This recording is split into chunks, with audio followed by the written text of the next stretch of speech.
ô bà đỏ coi bà ấy Amarin Phu Thong bà nè bà mình thom mà đa thế bà cày phong thẹn phong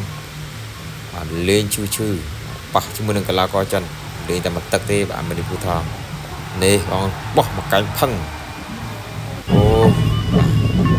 nhiệt xanh bà tu sanh cam cuột đó